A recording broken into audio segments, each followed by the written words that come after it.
Today in the news, the Cowboys dump Forbath and clear a path for Greg the Leg Zuerlein. The Texas City Commissioner is killed in gun battle with police, and the City of Dallas's hospital capacity report. Today is August 4th, 2020, and this is Dallas Weekly News.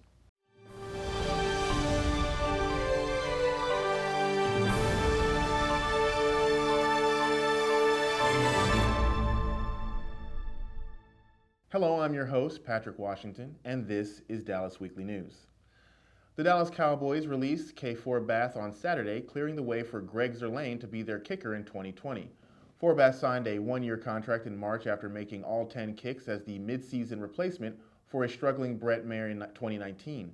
Zuerlein signed a 3-year contract with $2.3 million guaranteed just a few days later and was reunited with special teams coach John Frassel, who left the Los Angeles Rams and joined the new Dallas coach Mike McCarthy's staff.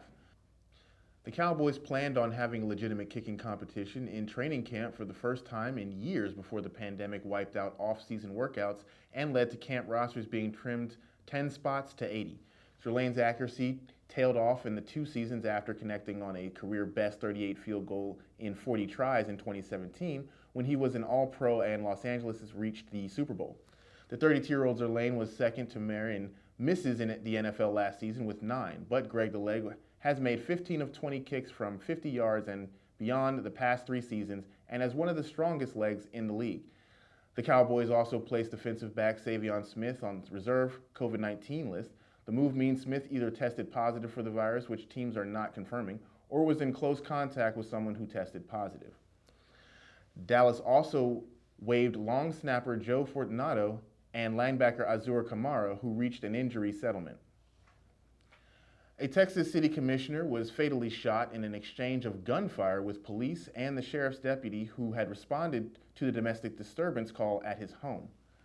Officers who responded to the call late Thursday at Sullivan City Commissioner Gabriel Salinas' home in Mission, Texas, found his 39-year-old girlfriend with severe wounds caused by a knife or machete and her 4-year-old son with a head injury, said Robert Dominguez, the police chief in Mission, which sits along the Mexico border not far from Texas's southern tip. They then encountered Salinas, age 39, who opened fire, leading the officers to fire back. Salinas barricaded himself inside the home, and after several hours of failed attempts to contact him, officers sent in a robot that found him dead in a bedroom. The woman was critically wounded but was expected to recover. Her son was treated and released, said Dominguez, who didn't immediately reply to Saturday phone messages seeking further information. He said an autopsy will determine whether Salinas was under influence of drugs or alcohol.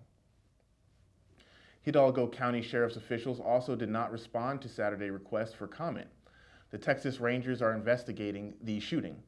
Texas Department of Public and Public Safety Sergeant Maria Montalvo said Saturday that the investigation was ongoing and referred other questions to Mission to Police. Dominguez said Salinas was arrested in September on a misdemeanor assault charge involving the same woman, but the charge was dismissed when the woman failed to pursue them. Even though Salinas lived in Mission, he could be a city commissioner in Sullivan City because Texas law allows the use of only a mailing address when filing for office. We'd like to acknowledge our sponsor, James Washington, former publisher of the Dallas Weekly and author of Spiritually Speaking. James Washington compiled his spiritual column, which is syndicated around the country, into a book of thoughts on the journey of spirituality through the Christian faith. The book is now available on Amazon.com and directly through Mr. Washington.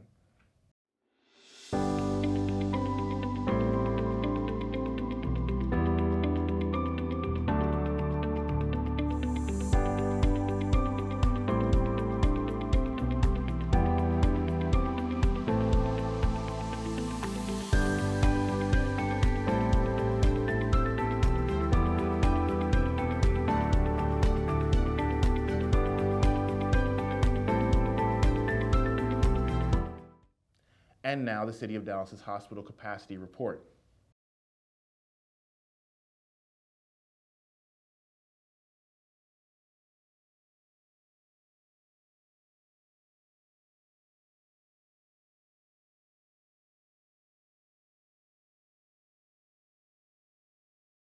This has been Dallas Weekly News. I'm your host, Patrick Washington. You can find these and more stories at dallasweekly.com And of course, follow us on social media on Facebook, Instagram, YouTube, and Twitter. And if you can, please stay at home, stay safe, and we will see you again tomorrow.